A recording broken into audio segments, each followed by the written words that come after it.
2017 spring semester senior oral defense presentations. This semester has been a little crazy, as I'm sure the student body will attest if we ask. I have to tell you that my feelings for this semester senior oral defense class are those of deep admiration right now. You guys have dealt with a lot of changes and very limited class time, and you are doing a fantastic job despite those challenges. I think it really speaks to the spirit of the student body, and I appreciate it very much. I am overjoyed to see so many people in the house. Teachers, I know how difficult this week is for you, given the limited time that we have with students, and it's very generous of you to bring classes, and I thank you for supporting us from the bottom of my heart. I wanted to start today with a question for you. Do you believe in heroes? Yes. Okay. Have you guys seen that movie, The Incredibles? Yes. You know that movie, The Incredibles? Yes. Okay, so there's a guy in The Incredibles who runs around looking for his super suit. Do you know the guy? Yes.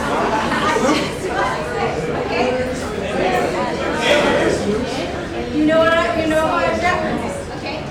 So some of you know firsthand, and some of you have heard word of mouth, that this year the senior class climbed Pico Duarte. Okay. And it was on this Pico Duarte trip that I first really understood the depth of heroism in the spirit of the young man who's going to present to you today. When we were dying on the trail, he went down and got snacks and brought them back up for Mr. Gilbertson so that people who needed more energy on the trail could eat. He went halfway down the mountain and back up again, and then he went down. Okay?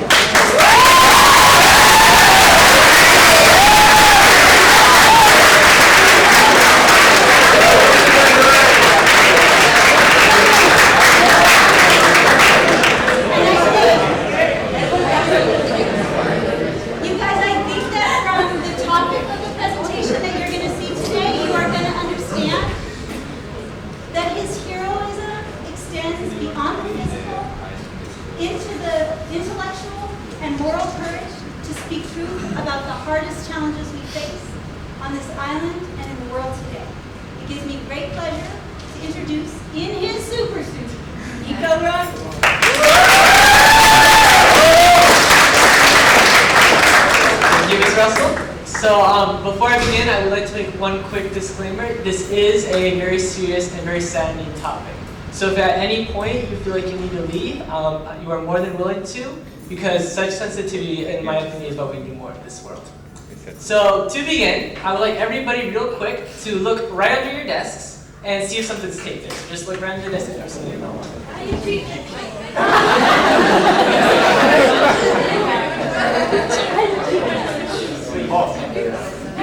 Alright. Okay, so if you found one, would you please raise your hand? Just raise it up high.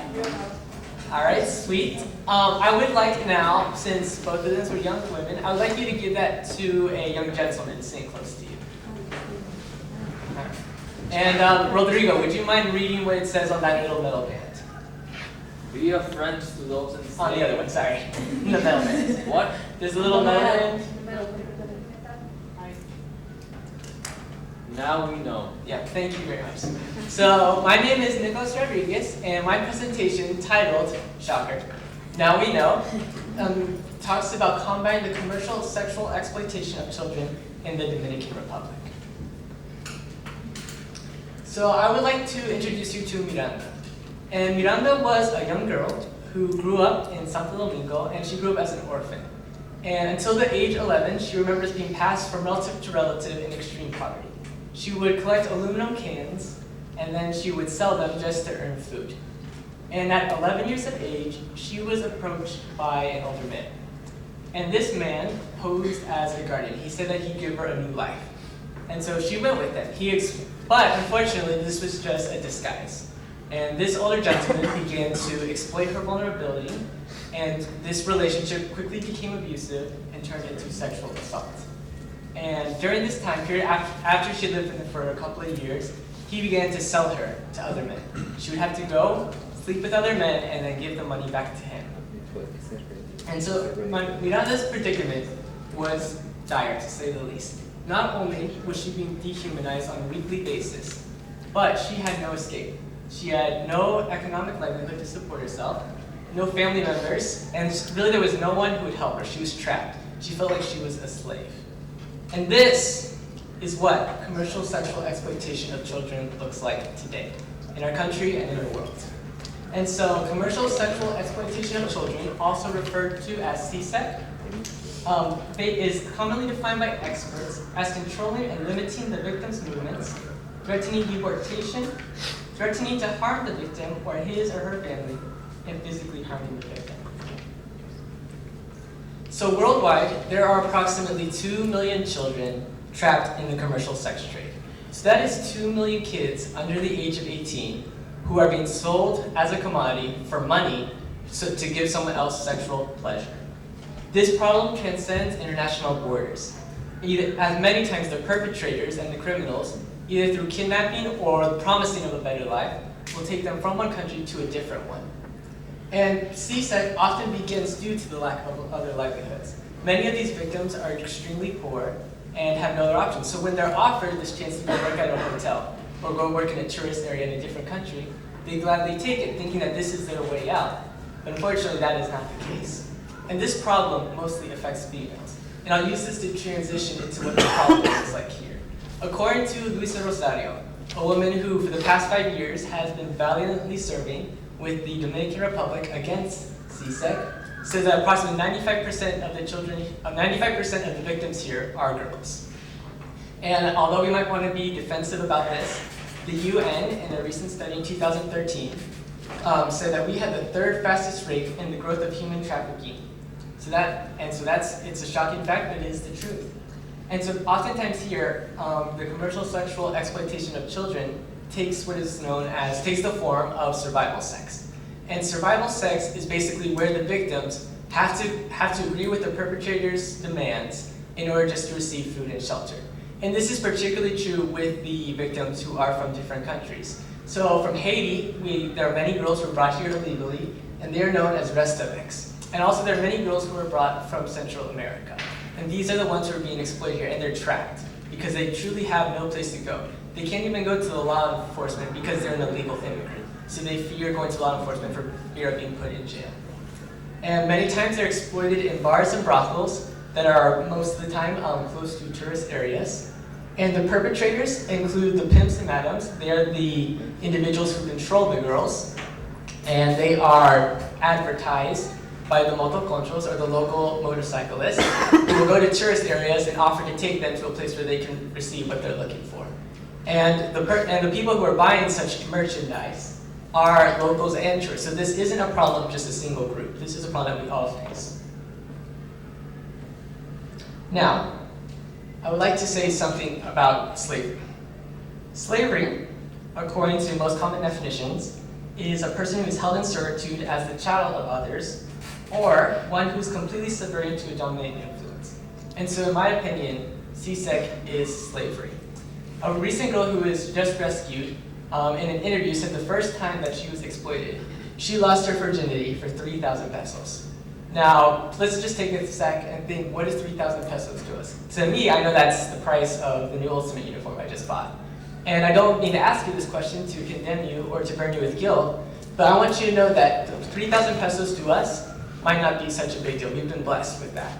But to her, 3,000 pesos was the price that they put on her virginity, her freedom, and her humanity. It cost 3,000 pesos to turn this young girl into a commodity that someone could just use for sexual pleasure. So this is what slavery looks like today. So why does this problem persist? Well, according to the Dominican law, it is condemned and it is wrong. According to Article 136 and 137.03, which are the Code of the Children, it prohibits the compensation for the transfer of a child for the purposes of forced labor, commercial sexual exploitation, including prostitution and pornography, or other degrading activities. However, this unfortunately does not assume that the law is enforced. When the International Justice Mission, a non-government organization, came here to do an undercover research and try to examine the problem of CSEC affecting the country, they were directed to brothels by local police force. Furthermore, there are many more problems that are perpetuating this situation. The first one is that according to the United Nations, that the Dominican Republic is seen as a valuable place to go to access sex tourism because the informal services are provided at a low cost, there are friend suggestions, and there's a network of connections mediated by the locals. And furthermore, ECPAT, or the End Child Prostitution, Child Pornography, and Trafficking of Children for Sexual purposes, the organization states that while there are many who refuse to believe that is correct, there is a high cultural tolerance and acceptance of CSEC within the Dominican Republic, especially towards teenagers, since they can represent a form of income or an image that attracts tourists who bring money. And furthermore, as much as we would like to see this as a black and white issue, it's not. Many of the perpetrators who come from different countries return to their countries believing that they're innocent, believing that the laws in their country grant them immunity and that what they have done isn't wrong, and that simply just isn't true. So what are some solutions that have been offered? When we're talking about CSEC, there's the rule of the 3 Ps. That's how most organizations coin the phrase. And they are prosecution, protection, and prevention. Those are the 3 phases that you need to face when trying to look for a solution. And the problem with these solutions is that the problem of CSEC is incredibly complex. It deals with aspects of immigration, children, which is generally a sensitive topic, rehabilitation, who's going to pay for these girls, and finally the economy, because sex tourism is a lucrative business, and so there are many people who do not want it to end. However, there are organizations who are fighting for this, who are fighting against it. IJM, after they did their undercover research, opened up an office here, where they work to bring perpetrators to justice, assisting local law enforcement and the judicial system in prosecuting criminals. So this is the prosecution aspect of the problem. The second one is Lily House. And Lily House is a local organization that acts as a safe haven for former prostitutes and or girls who are former victims of CSEC, where they can go, they can be safe, and they're taught livelihoods such as how to make jewelry or to do hair. So this is the protection phase of the solution. And third is prevention. And this truly comes through cultural awareness. So the Dominican government last year created the No Hay Excusas, There Are No Excuses campaign. And basically they created these posters of advertisement around the city and around the country. So this one, for those who don't speak Spanish, I'll read for you. It says, although some men see a woman, a girl is always a girl. Paying for sex is a crime. And they created a hotline so where if anybody saw CSEC occurring, they could call local law enforcement and hope that they would come and stop it. So now, I would like to go back to Miranda.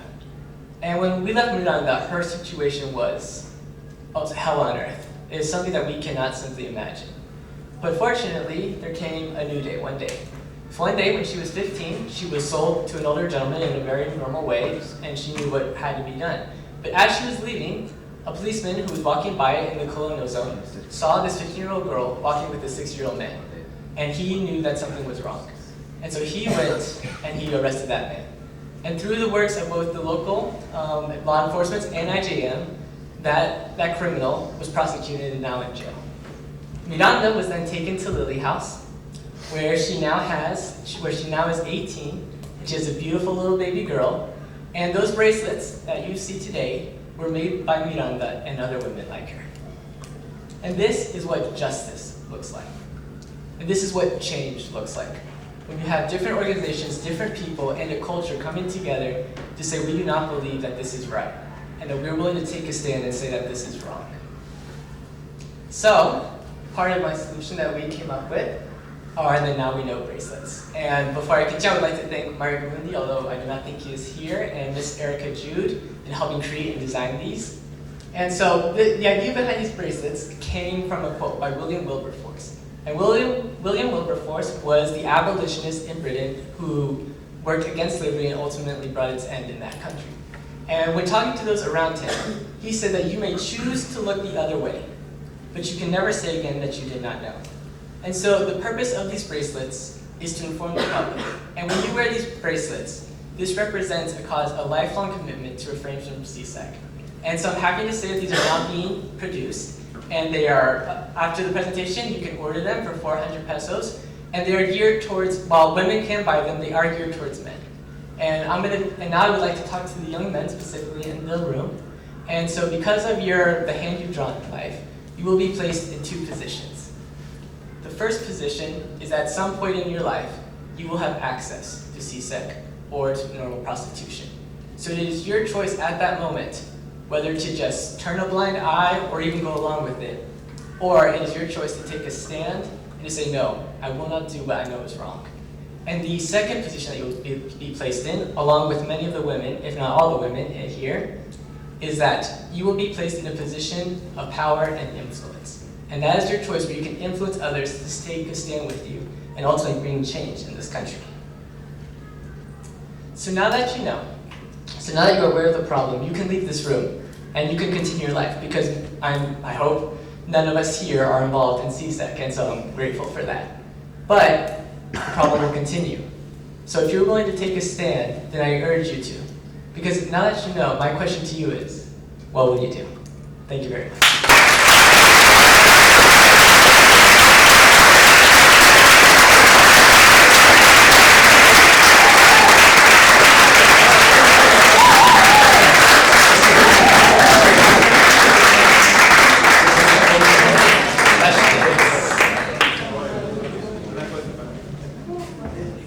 What's up, Ben here?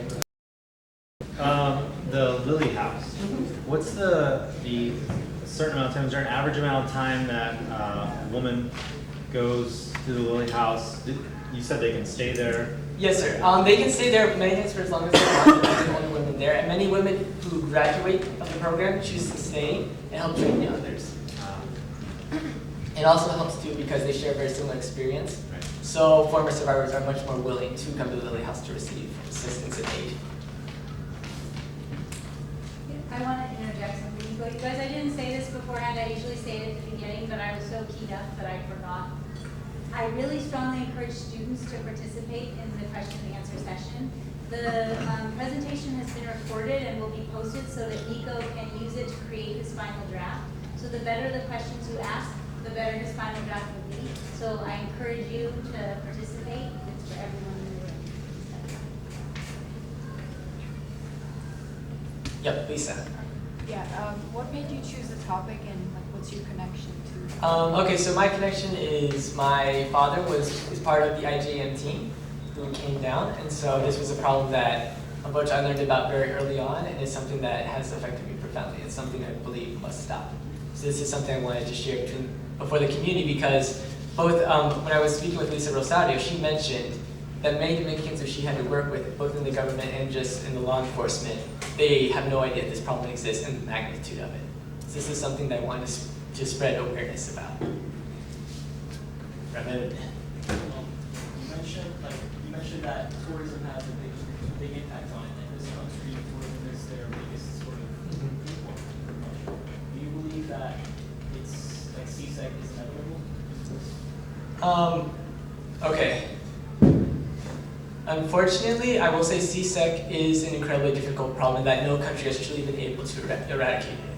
But I don't think that just because we think that it's inevitable means that we shouldn't take a stand against it.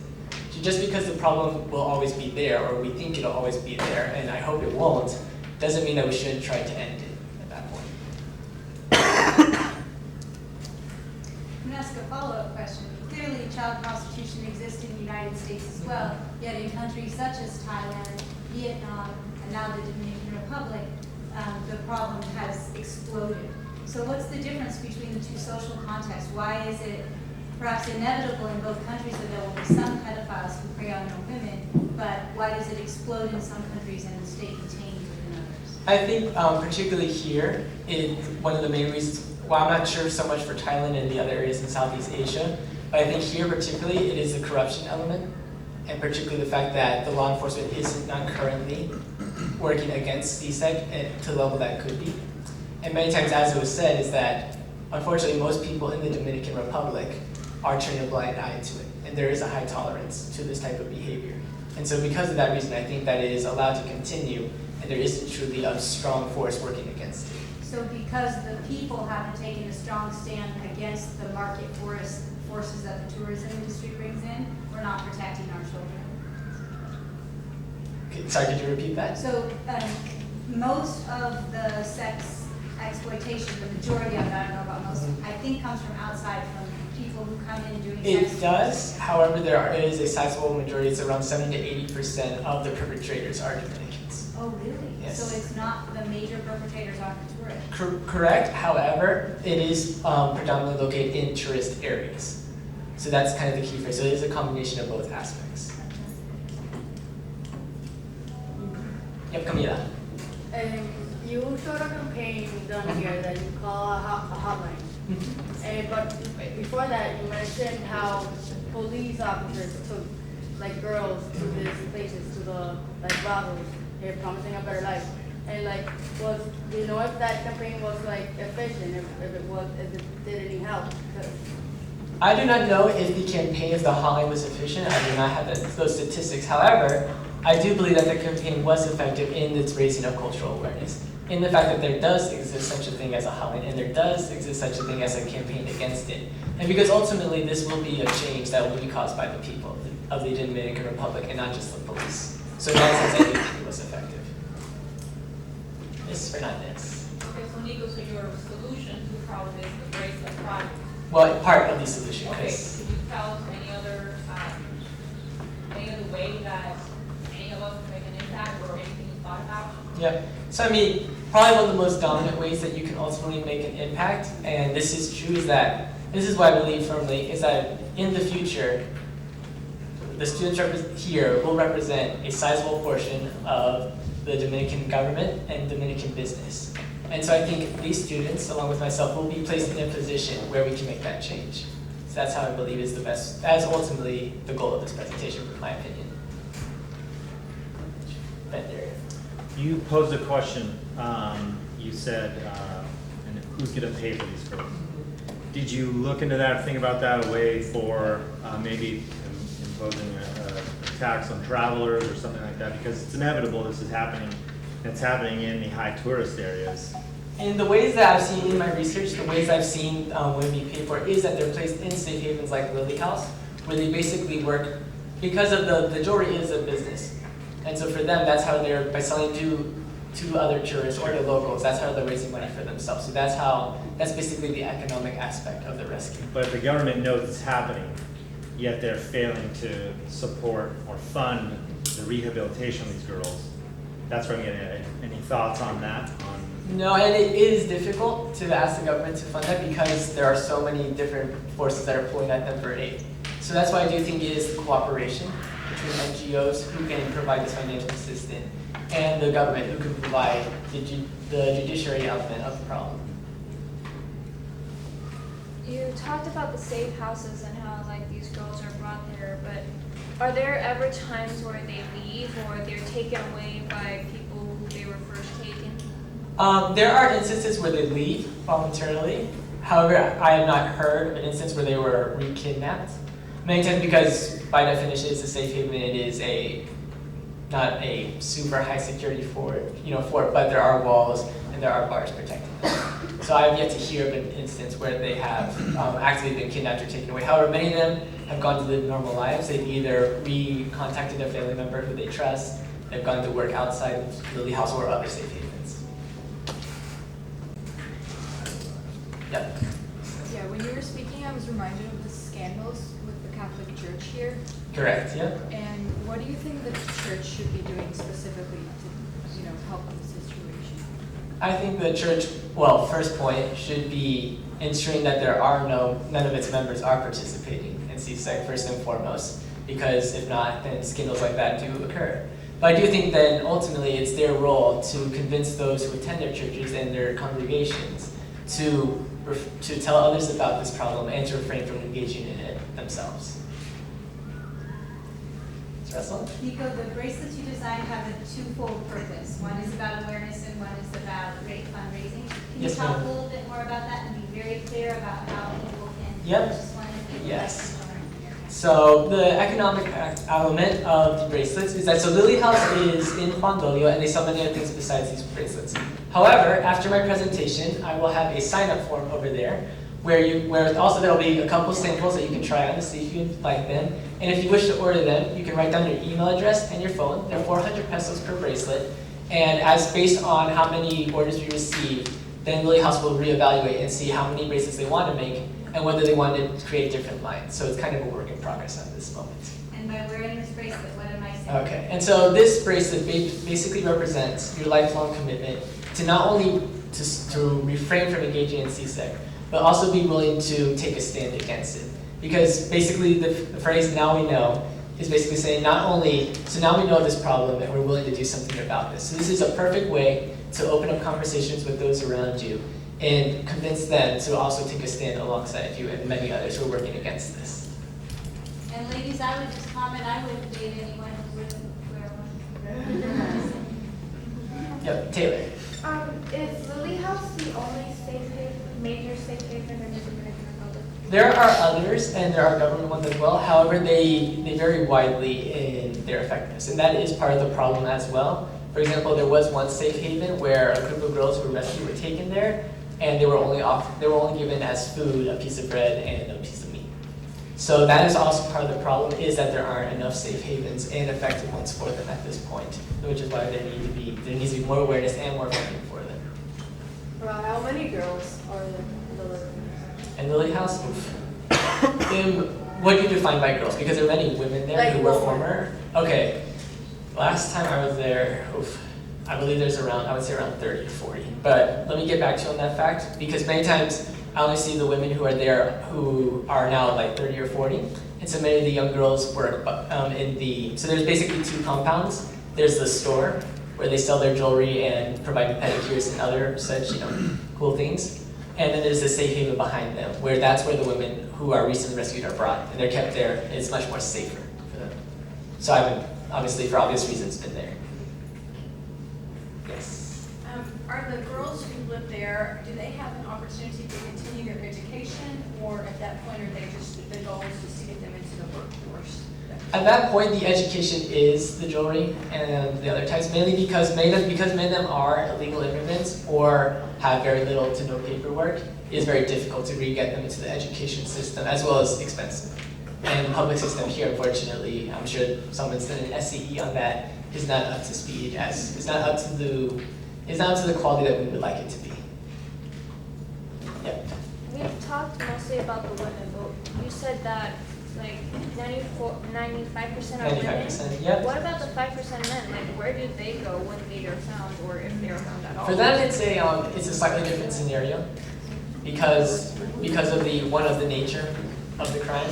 So for them, I haven't investigated them as much because there is a lack of information regarding them. But from what I've heard, they do go to normal safe havens, but many of them are trying to integrate back with their family members who they trust.